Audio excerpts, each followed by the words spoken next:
Guys, so we are about to start. For those who came late, they will never hear the song that I was playing, and there is a reason behind the song. So, yeah, welcome today in the second week, and this time we will do some gentle math recap. But I wanted to start because last class we have played chess against each other. I wanted to start with a song with Deep Blue. Any one of you knows who is Deep Blue? What is Deep Blue? It's the guy that beat Kasparov. Yes. Yeah. Okay. Cool. And so basically that's what I will start on. 1996. Deep Blue was a American software. It's quite funny because it's Russia against America here, right? So they have the flags and everything, and it's a software which was trying to predict what the opponent does and think of a plan that would best maximize the probabilities of the computer winning, and then predict what you should do and then what they should do and what you should do. So this is something like going deeper and deeper into the decision tree or something like that. And so going on track of this, I don't know if you know AlphaGo. There is a OpenAI, I think, is the company, which focuses on reinforced learning. And some years ago, they won against the world champion in Go, Seagull, in 2012. And the last kind of iteration of this is AlphaStar, which is the same sort of thing, but playing Dota. And so the difference between these three is that the first was really kind of controlled environment, right? Chess is kind of you have very limited amount of moves.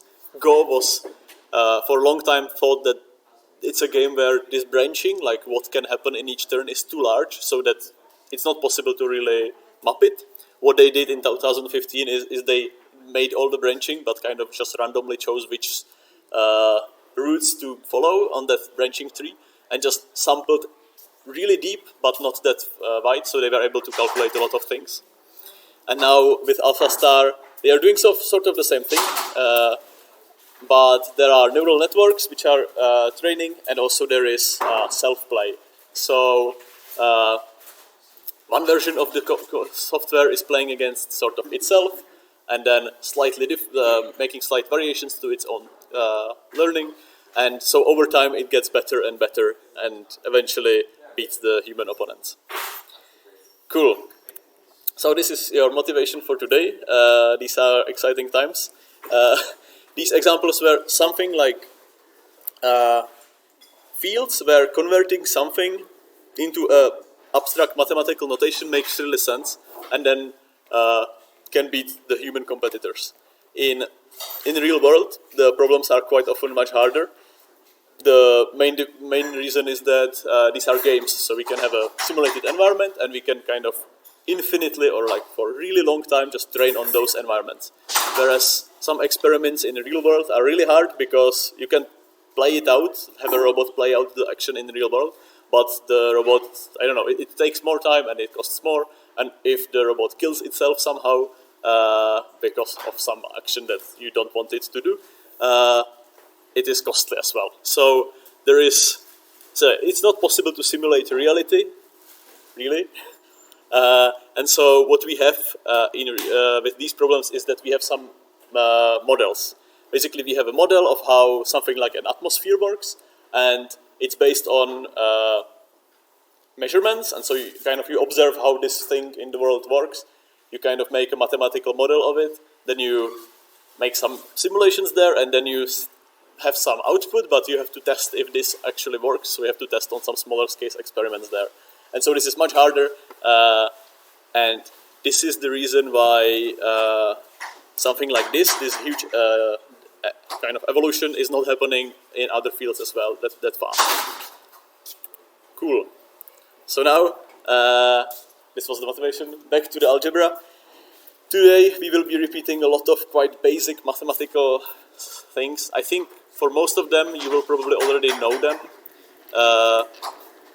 but I will try to link it eventually at the end of the class to some coding example that you can then play around with and see. Cool. I don't know exactly what all sorts of things you learn in local high schools, and because I'm from different countries, so the education systems are a little bit different, but I think there are some basics that we will all kind of share. And yeah, let me just start. Really basic. Sometimes it's useful to calculate geometric shapes and kind of calculate the areas, the perimeters. For me, it's easy to like the squares, the rectangles, triangles are quite easy. The sphere or circle, you have to remember like the formula, but it's still okay. This is something that I kind of don't want you to remember by heart. You can, but it's not. I don't think it will be necessary. It's something that you just need to kind of be able to use. These are the kind of basic primitives, and you might be surprised how often we can use these primitives for something. So maybe we have a 3D model, and just to simplify it, we don't have to work with the whole complicated geometry of the object. We will just make a round sphere around it and then consider that that object just behaves like the sphere. So it just comes again and again, even in kind of more complicated tasks. Cool, so this is really simple. I think that somewhere like long time in the past, we have probably all been doing some calculations on this. Cool. Second area is sort of equations or functions. I don't know if you know linear functions, quadratic functions, polynomials, multiple variate functions. Again, this is coming from like really basic stuff, and but you already do have some stuff like multiple variate calculus is a university class somewhere in the master's degree, I think. The concepts are really simple, but then they go far into like a lot of complicated stuff, especially if you were to do all the calculations by hand, which we will not be doing, but yeah. Okay, so let's start with linear functions. Do you know this stuff probably? Yes. So no. Okay. So this is like a formula of a line. Basically, you have ax plus b equals y, or you can also say just like function. If you throw x in it, it will give you back this value. So a times x plus b, and what a and b are called are parameters. So there is this thing that's the line, and there are parameters which are controlling how it is located in the space. So when changing the parameter b, you are kind of going up with the line or down with the line, and then when changing the parameter a, you are kind of rotating it, right? Again, super simple. So if you would have something like this, where there is just a simple line, where the parameter a is 1 and b is 0, you would have e equals x. Means basically it's a straight line, and whatever the value here is, whatever that will be the value epsilon as well. Cool, yeah, super simple. So given this, we can also calculate the function, or like get the parameters for some particular value. So for example, for these 2 points, m and n, if we know that they are in these coordinates, m being here and n being here, and then I would like to ask you to kind of calculate this equation for the functions to figure out the a and b. You probably would be able to do it, and just to test it, now we will do it. So just take some paper or a notepad or anything and just make this calculation. Now it's like starting very simply, but then I will show you in later slides what this can be used for as well. So we have some formula here, we have some data points which should fulfill it, and so basically just kind of put these variables inside, and then you will end up with 2 formulas, and then you just have to solve it. Yeah.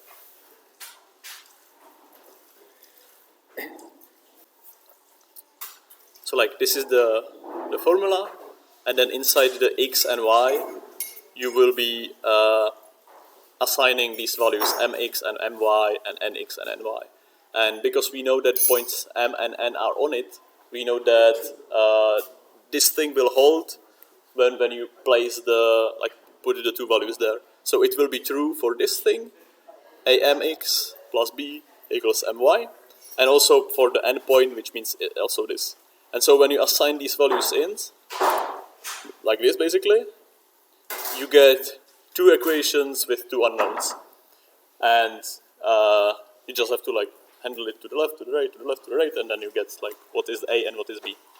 So I will have leave you a bit of time to do it. Okay. If someone is struggling with this, you can also ask me, and we can like meet up somewhere later, and I can explain it in more detail. But I will move on now. And so, basically something like this works out, and then the line is -x plus 1 equals y. Cool. So this was a super simple example, but like calculating it on board was a little bit boring and tedious. So what you can do is you can visualize it or have Wolfram Alpha solve it for you. And so the command to kind of recreate a line from points is this one: line, points, and then you give the points. And so let's show it. And this will open up in Wolfram with these exact 2 points that we were working with. And the bonus is that it will actually also plot it. So cool. So we have the plot of the function, and also somewhere here, we have the form of the equation. Cool. So we can use this then. If I will ask you, I don't know, what is the value in 3? Then you can calculate. Okay, it will be -2. Yeah. Nice. So these are linear functions. What are they used for? Well, like this looks super simple, right? Like, why are we even stopping at linear functions? Because they are used even in machine learning, and like one of the simplest machine learning algorithms is linear regression, and that task is given by having a bunch of data points somewhere, and then you are kind of trying to figure out what is the best line to place in those data points so that the line kind of corresponds to the data. So in reality, what that would be is you are measuring like in a day the temperature or something, and then you will get a bunch of data points, or like in time of the day the temperature, and you would get a bunch of points, I don't know, in the morning very low values, somewhere in the later some high values, and then you can kind of plot a line through it and then be able to use that line to get values anywhere. For any time you would be able to get any temperature as a prediction. Cool. You somehow have to figure out these two values for the A and B, right? And that is done computationally by looking at the error that this kind of line that you are training has. So the error is basically just the distance from the point. And so if you place this line somewhere really far down top, all the errors would be really high. If you're placing it somewhere in the middle of all the points, it will just kind of be less as all the kind of counted errors. And so for some reasons, they use square the distance, so not just the distance, but a squared version of it. For example, so that the like plus versions and minus versions don't just cancel each other. Right, cool. So this is like theoretically talking about it, but yeah. So there are some data points or like data values or I don't know, behaviors in nature or something that this wouldn't really work well at. So you can look at this data and you kind of think, okay, this looks like a maybe quadratic function rather than a linear one. So you can try to place a line there anyway like you want, but it will probably not be a good model for this. Okay, cool. So this was just like me talking about this. Let's see a demo where it's a bit more interactive.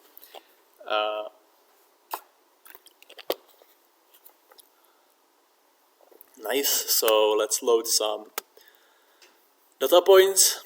This is some data of height versus shoe size. So someone has measured what is the shoe size of a person at which height.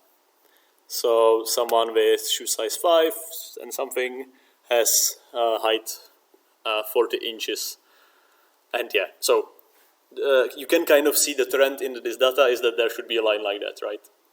So I can add my line, and kind of try to push it up, calculate it like this, and then residuals is the distance from that, or squared residuals would be the square of the distances. So if I'm, this is a clearly bad fit, I will just, for cleanness, I will just leave that there. This is probably better fit, somewhere like this maybe would the best fit, I don't know. And so I'm doing this manually by just selecting the A and B, right? You can kind of do that. There is an algorithm there which just tries everything and just tells you, okay, I tried all of them, and for all of them, this one was the best. But there are some smarter ways. You can have a best fit line, which will, yeah, I wouldn't probably know how to figure this one out, but their kind of error is less. Cool. So, yeah, let's see the same thing in like, yeah, this would still work maybe. Yeah, right, okay, so this data, kind of, I would be trying to place it again somewhere, but probably line is not the best one here, right? Even the best line algorithm, this just doesn't work, like this, yeah, whatever the line is trying to, like, fitting it, it doesn't really work because it doesn't work here, and it also doesn't work here, and also doesn't work here. So in this case, it's probably like quite badly chosen model, maybe using a linear function to like mimic or like to fit this behavior in nature, which is the gasoline price, doesn't really work. Kind of just looking at it, there would, like, if you have some u function there, it would be better. So that's me kind of slowly getting to the next function type, which is the quadratic functions. So you probably also know quadratic functions, right? It's the x squared plus b ax plus c. And so, again, there are kind of two types of behaviors that you can see there. And this is like the first terminology that I'm bringing in here, is the convex versus concave functions. And I had a really hard time remembering what is convex, which is concave, and so I made a mnemotechnical aid which convex has a V in it, and concave looks like an entrance to a cave. So yeah, I don't know, you can use that one or not, it's fine. And so the difference is that it's no longer just a simple line, so it can kind of fit maybe better some types of data, and maybe if you know that your function or something in the nature, is behaving like a quadratic function and is either concave or convex, you kind of can use it to your advantage, and then you will know that there is maybe just one minimal point or there is one maximal point. And you kind of can, if you are sampling, so let's say we have some function and we don't know which one it is. And so I will ask the function, kind of just, yeah, put some values in there for x equals 1, and I will get 2.2. This means this could be anything. So there could be like infinite number of different things there, different concaves and convex functions. So that could be anyone. If I ask again, just randomly go to the right, and I chose well because it's on x2 there is a smaller value. So, and I'm trying to find a minimum, right? So I will probably go to the right still. And then I kind of overdo it, and then I ask, okay, at x, what is there? Oh yeah, the value there is kind of larger than what I was getting before. So, given the fact that I have 3 points, and I know it's quadratic one, there can be just something like this. In this case, there also could be like 1, or there could be, yeah, still infinite amount of quadratic functions there. But this one, I do have like a pretty solid idea. And so, for example, if I'm still trying to find the minimum, this is like really basic algorithm of me trying values somewhere. But if I'm trying to find the minimum, which one would I try next? Kind of going to the right or to the left? Yeah, left. I heard. Yeah, cool. So yeah, that's the nice behavior of convex functions or concave functions. If you discover that your problem is convex functions, there are many algorithms that run really fast and that can solve your problem really fast. If it's not a convex function, or if it's something which is maybe, like, you don't know how many peaks and highs it even has, it becomes more complicated. So when you figure out that your thing is quadratic, it's really nice, and then you're like happy, and yeah. Okay. So maybe one more thing that you were doing in your classes with quadratic functions is trying to figure out the intersections with x. Right, so there is this strange formula right here. xy and x2 is the value of minus b plus minus square root of b squared minus 4ac divided by 2a. Like, do you remember it as a high school horror coming from past? No, maybe. And so yeah, there is some math behind it. Why it is like that? But basically, that's the formula that you can use to solve these two values. And so later in class today, we will have that somewhere in code as well. Cool. And so, yeah, I mean, like, solving all of this by hand, calculating all of this by hand is one way, but you can always use some things like Wolfram Alpha or some other software like this, and then it can just count it for you, right? So we can compute for some numbers. This is the A, B, C, and it will give you this formula, and it will tell you, oh yeah, it's at like 1. So if I'm playing around with it, and I will tell it constant 10, so it will be somewhere in the skies, it should tell me, no, there is no intersections, you are a dummy. And, oh no, I am a dummy. What? Oh yeah, results is indeterminate variable. Interesting. Yeah, so right, because the results are in non-real values, so yeah. Maybe let's move it down, and then we will be getting 2 results again. Nice. Okay. Right, this makes sense, kind of, yeah. So now I'm just introducing these things one by one, maybe just like building up the dictionary of different things that we will be maybe later talking about in more details, or maybe just using them in some other kind of algorithms or something. So now it's really just the first boring class of math recap. Yeah, cool. So, do you know polynomial functions, which is basically very similar to the one that we saw before, but in lay terms, this is just not one like going up and down, not one U or A-like shape. There are some like variations there. And so what it means in the formula is that we don't have just x squared and x, we do have also higher degree squared, so like, no, higher degree values, so x powered by 3 or powered by 4, etc., etc. So in general, the formula is something like this, which just means that there are, instead of saying A, B, C, D, I will just say an minus 1, and all the way to a0, and then there is x to the power of some number going down. And so, by the way, quadratic functions, because they had x power of 2, are a polynomial of degree 2, right? So it's just kind of how we call them, it doesn't matter. And so the behavior of polynomial functions is a bit different, because A can have like this going up to the infinity and then going down to the negative infinity, but you can also have kind of like a hill, and then it can kind of climb down again, and then can be a higher hill there and then go to the infinity or something. So to navigate on this function is a bit more difficult. For example, to find the maximal point in there might be, like, you might have more hills, so there might be more candidates for those maximal values. Cool.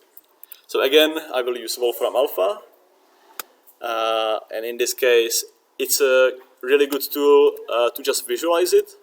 So let's say we want to look at this polynomial, which means x squared minus 4x by the power of 3 plus 8x plus 1. And so how that looks is just, we can look at it like this, and there is a visualization of, okay, this is a function which for small numbers there is a small kind of like hoop around 1, but then in large numbers you have this number going up into infinity, and with plus numbers as well into infinity quite rapidly. Right. So I don't know, you can kind of be trying to figure out, you have some visual element somewhere in your animation and you want it to go from, I don't know, like do something and then return and then do something again and then kind of disappear into infinity. So this is a function that you could use to like map those values from it into the animation or something. Right. Okay, and kind of the next bit of the puzzle. We did not really talk about multivariate functions yet, which means so far in the formula there was always just x. So f value of the function given x is something from the x. Whereas if we have more variables than just the one, just the x, you would have a function of two variables, for example, this one. And so if you have two variables, you can visualize it in 2D. If you have three variables, you can visualize it in 3D, etc. Right. I think there are some demos of multivariate here as well.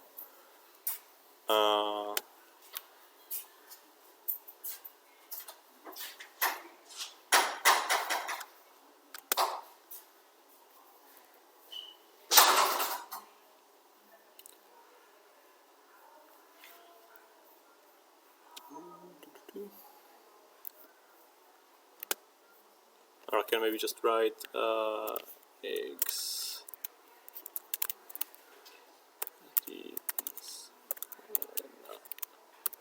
plus. Now this might produce some nonsense or something, so I don't know what this will do, but it's a function of two values of x and y. And okay, yeah, the shape is really weird. And so now I'm looking at like the 3D shape of this function, the landscape of the function, sort of. I don't know what will happen if I have z. How will they visualize it? They will not. Okay. So yeah. So when we get to higher dimensions, or like getting with more dimensions than just x and y, it will get more and more complicated, and you can no longer plot it. Yeah. So yeah, I think I have one variable can be in 2D, two variables in 3D. This is a mistake here. Anyway, cool. So maybe later what we will be doing is for a function to figure out at some point what is the slope of the function. So if the function goes down or up, or in which direction, if it's something in 3D, right? So in which direction does it go down or up the most? In general, we will be trying to figure out the high points, the maximum values, or the minimal values. And just for all of those, it's quite useful to just visualize that thing. So inspect how it behaves, and yeah, in Wolfram probably is the best. Later this class, we will do some visualization of a function, like in Python. Cool. Last kind of bit for this class, from the theoretical overview of all the things that you might already know, I will talk about limits. I think maybe later I will talk about derivation and integration as well, what it sort of means, but for now, just limits.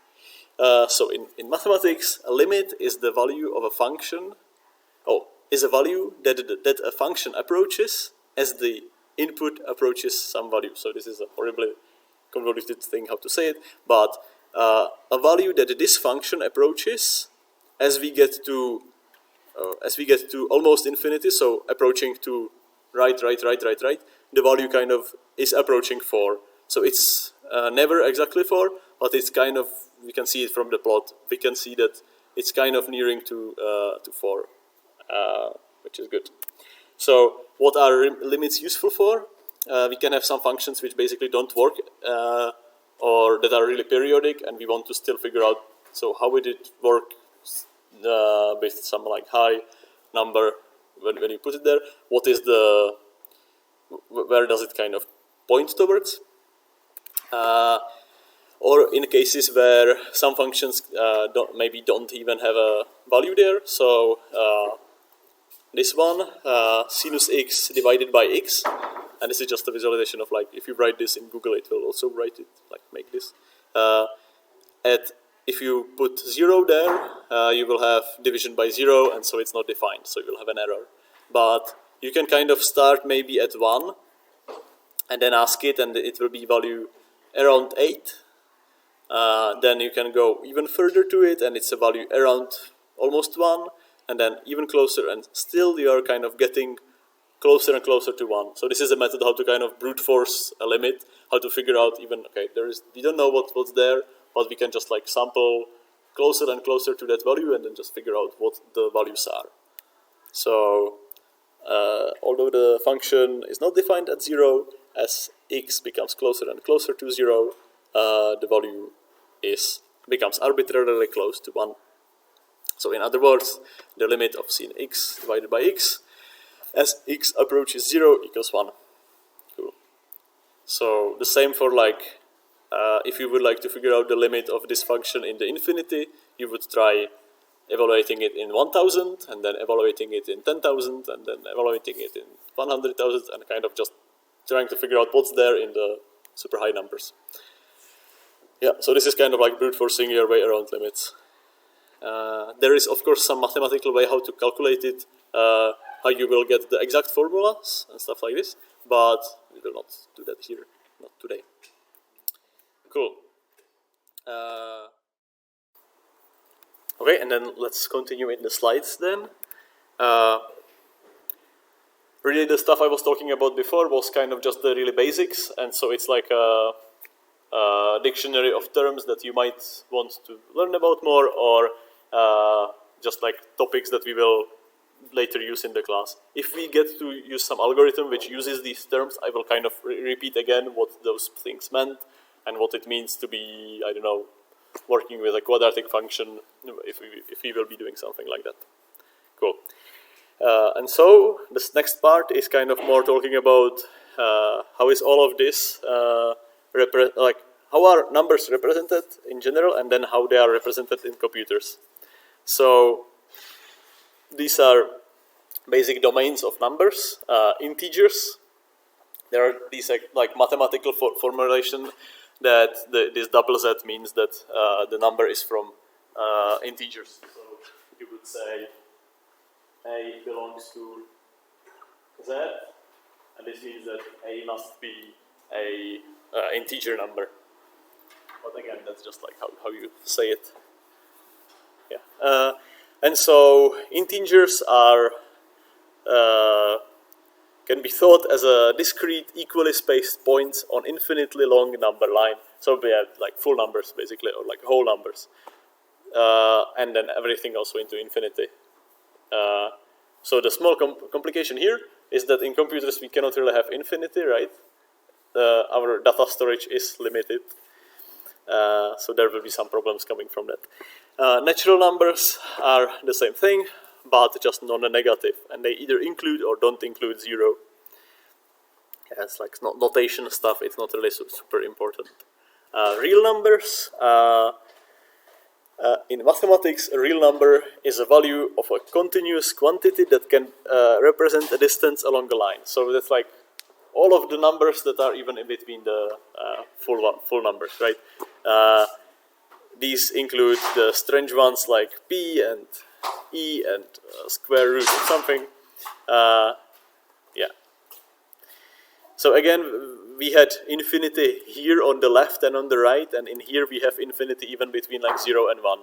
So there is even like a domain of math which is kind of countability, which is talking about which of these infinities is larger infinity than the other infinity. So is the infinity of numbers between 0 and 1 in real numbers larger than the infinity of numbers between of integers from 0 to infinity? Which of these integers, like, yeah. Yeah. Why is that important is because if you use some of them, you want to know if you can use them to index everything towards infinity, and yeah, some fun with that. Okay, real numbers, still in maths, infinite, and then complex numbers. You probably did get into complex numbers as well, right, in maths somewhere, yeah. So it's basically, a complex number is like very simply just two real numbers, and one of those real numbers is on this axis and one of those real numbers is on this axis. So they say it in a slightly convoluted way, but I'll read it. A complex number is a number that can be expressed in the form of a plus bi, where a and b are real numbers. Cool, we got there. And I is a solution of the equation x squared equals minus 1. And so what the hell is this thing? Because no real number satisfies this equation, I is called an imaginary number. So the reason why they kind of formulate it in this way is that I is something that you cannot have in real numbers. So it cannot kind of just fall on this line back into the real numbers. So it has to be something with 2 dimensions. One is in the reals and one in imaginary numbers. And so then there is a joke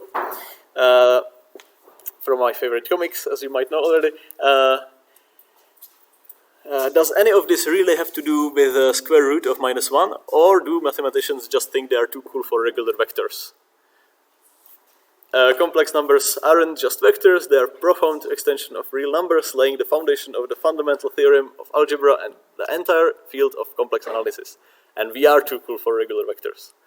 So yeah, because this looks like a vector, right? It's something which has 2 values, and then a lot of the calculations that then you do with it is quite similar to vectors. Cool. And now there comes slight complication in how do we store all of that in computers. Well, so yeah, I will have a short demo on binary numbers here. So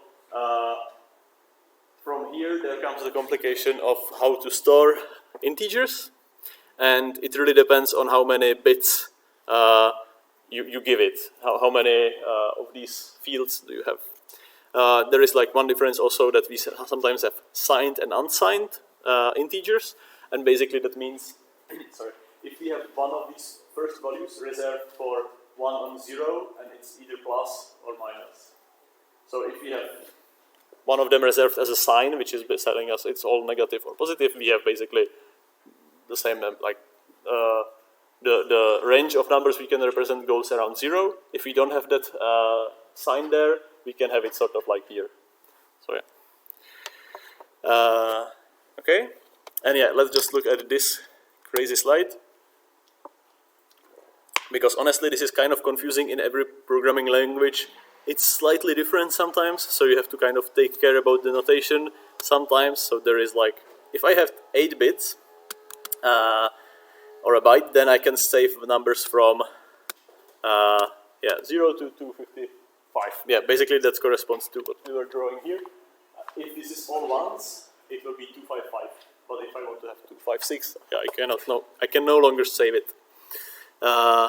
Okay, so 16 bits will give you this range of integers, which is good. 32 bits is kind of skyrocketing to something quite high. And then, yeah, getting onwards. So there are different languages. So there is not even Python there, but depending on the language, you have to kind of figure out what is the name in that language for the variable, and if you will have some problems or not if you are kind of trying to save too large number in it. I think in Python it's quite nice because it just tries to save the largest number possible anyway. Because yeah, in Python 2 and 3 there are differences, but I think if you print something like this, sys max size, it will tell you like what is the, maybe this is the number of, yeah, this doesn't look that high, I don't know. I think it's like, you can kind of like, unless you are working with some specific problem, it will be probably fine. In our small examples, it's again quite probably fine. Okay, so integers, that was fun and easy, relatively speaking, because now there come floats. And so float is a value that is, I mean, last class, the first question was what is an integer, what is a float? It's a thing that has some like number here and then some number here. I don't know. Right, this is a float. So I do have to save somehow the full part and also this exponent part. Or the fraction, sorry. And so for floats, we have 32 bits. And if I was trying to kind of somehow split it into just regular bits like in integers, I would probably fail really fast. So they devised a way how to save these in a special way for 32 bits. So the first bit, the first number in this bin will be 0 or 1. Then there are 8 numbers reserved for the exponent, and then there are 23 numbers reserved for the fraction. What that means is that, like before we had like bunch of bits with some zeros and ones, it's the same here, except we have 1 for sign, 8 for exponent, and then 23 for bits. It's no longer super easy to just look and see what this number is. In here you could just like calculate it by hand, sort of, in integers. In here, not really. Because the formula to get kind of from this representation into this actual number is one of these two. So, -1 powered by sign is good, that's easy. That's either that evaluates into -1 or 1. So that's like the sign, that's giving us the plus or minus. Then wine, then it depends if all of these exponents have zeros in it. I mean, I'm telling it now, you don't have to kind of remember that by heart, but I'm telling it just so you know that it's kind of complicated a little bit, and that there are some things that kind of go from that as a result. So if all of these bits are zeros, then the form is called denormalized, and then the actual value will be calculated like this. So -1 or 1 times 0 dot f. So what that means is I think that this thing represents a number, and so I will be doing 0 dot and then this number decoded from the fraction, and then times -1 times this thing times e to the power of, oh, not e, 2 to the power of, and then there is some number. So it's quite like, it's no longer easy to just do it by hand. And for numbers which don't have all zeros here, you would have another formula which is kind of giving you normalized numbers. And so why they are doing this complicated things with normalized and normalized, why do they even differentiate it, is because I think quite practically, when we are working with numbers, we either have something really close to 0 or we have something really far, and so they wanted to split the memory somehow to be able to have really precise calculations around 0, but also really precise calculations for like, let's have all sorts of numbers there, so it's not limited at some moment.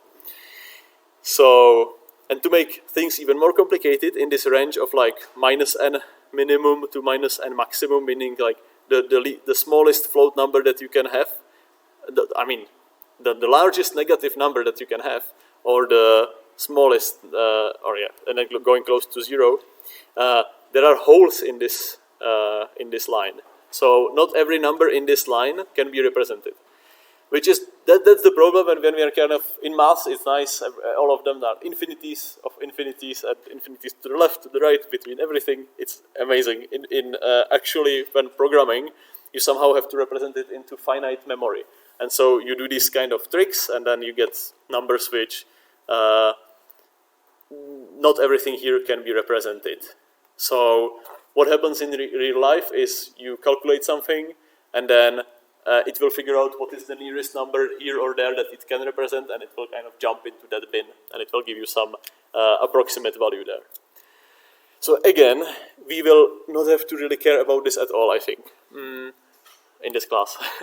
In practice, when you are doing some simulations, or like you are really long, like for really long time, you are calculating one thing over and over again, and you are kind of like just skipping one number and then changing it a little bit, and then changing it a little bit in some really long loop of iterations, then you can, these small problems will propagate. So you can have one number which is just one compression after one compression. It's like when you are shooting on a phone, and then it compresses into JPEG, and if you are trying to then save it again in a JPEG, and then again in a JPEG, it will like five iterations over, it will look horrible. Somewhere at the start was okay, but these errors iterate throughout the process, right? And so in this, when you are working with floats, the same thing can happen. So what do people do with that is basically, instead of floats, you would have, instead of 32 numbers, you would have 64 numbers. So you would have way larger storage, and it's doubles. In integers, again, if you are, I mean, like with integers, it's easy because you are just using, instead of ints, you are using longs, and then you can use long, and depending on the language, right? Long, and there, I think there is long as well, somewhere, maybe, I have seen that, or int64. But if with floats or with doubles,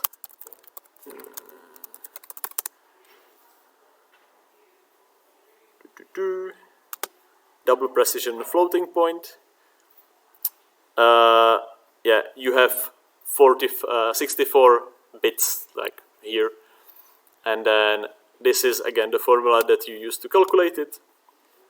One is like for the values, for the large values, one is for the values around 0. So it's just, it has more, but again, it's a thing that you kind of throw more bits at it, but it is not saved in any way, because there will be problems at some moment as well. So then there are quadruple precision floating points, which is something that you have 128 bits, and it can save even more numbers. But again, the problems will kind of just scale into later, and it's not really solvable. So what people do in general is that there is some like a way how to save exact version of that number. But if that number is really messy, aka goes into infinity, it would eat infinite memory. So then you are kind of bounded by how large is your data drive. And I don't know, yeah, saving, like, imagine saving pi in infinite precision, it's not possible, right? Cool. Okay. Right. So again, in Python and in our classes, we don't really have to care about it that much. I just wanted to kind of you to know this. In practice, what can happen to us is that there is some mathematical calculation, and it will, you know it should be 1, but it evaluates into 0.999999999 something. And then you think, okay, there was some loss there, but it's okay because it's really close to 1 anyway. Nice. So I will skip this pause too, because I think we are, or should I still give like a few minutes pause? It's less than 30 minutes. Maybe we can just go through it, and then we can have a pause in the middle. And so there are 2 tasks, and they are kind of applying what we have been talking about into code, and into the code which we will be working with Python. So, yeah. First one of them is writing a quadratic function solver. So basically that's what, I think if you write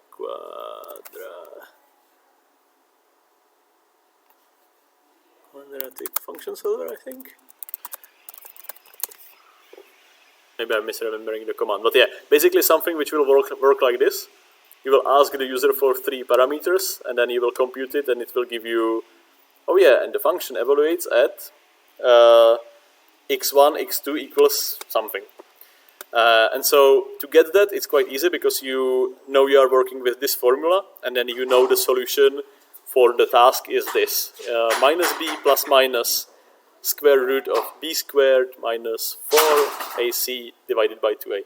So the plus minus means that one of those numbers is the one with plus, and the second one of those numbers is the one with minus.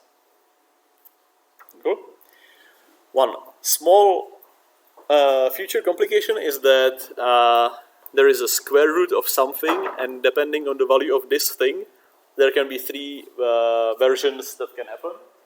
So you can have a very nicely behaving function that does this, or does this, and then you get 2 intersections with 0, and that's nice. And you can print them out without problems. But you can also have functions which are either just touching this, or like this, just touching the x line, so you would have just one solution. So in reality, this would work out that this is 1, I think. No, this is 0. So this thing would disappear. So you would have plus minus nothing, and so both of them equate to this. Right.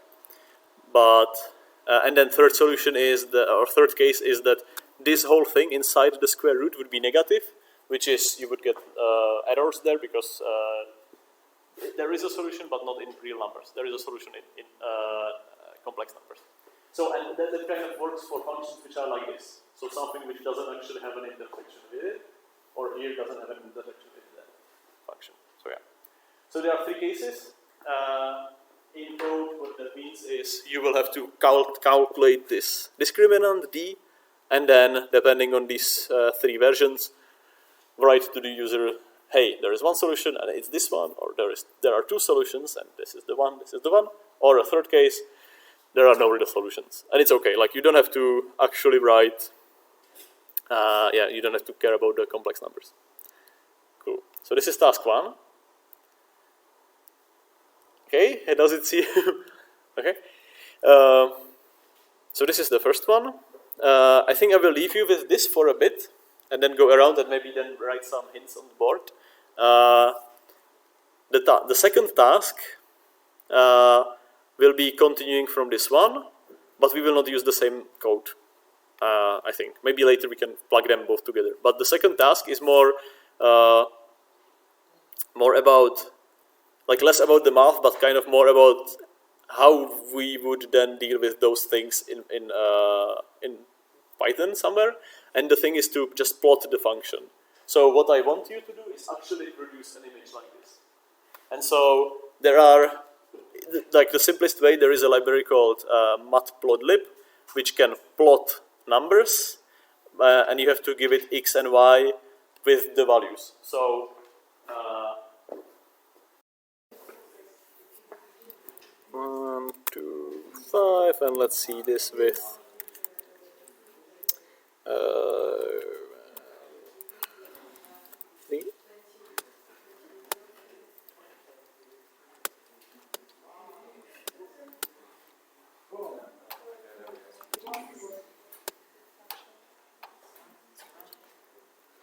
So this is the demo that I was showing on board.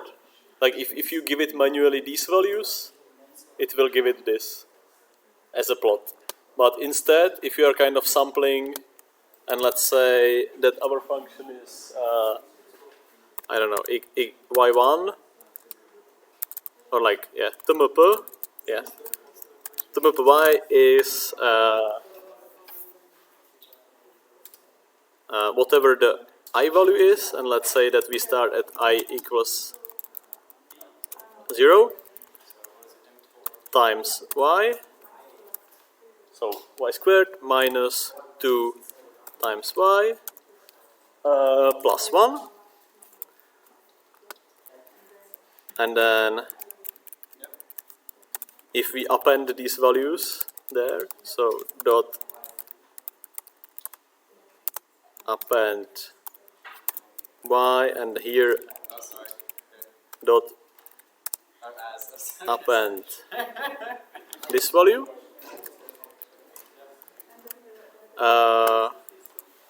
So let's run it again. We can plot it, and there will be just one point which is not visible. But if we print it here,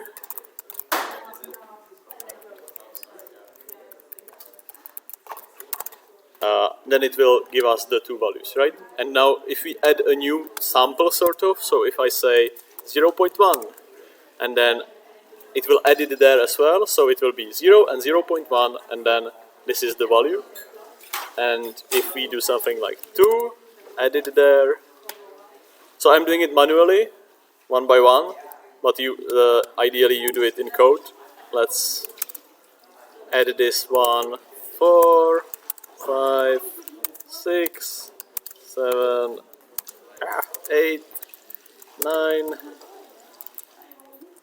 Right? So now it should have a bunch of samples in there. So now it's kind of like doing them a bit by bit. Okay, so I just finished editing this demo, so it will be somewhere online, even with the quadratic function root function to get the roots, and then it just like this is kind of combining both of them together. I will add this this document into the demos on GitHub, and maybe also just the one where it's just with the quadratic functions. So it's like, yeah, 2 demos will be there.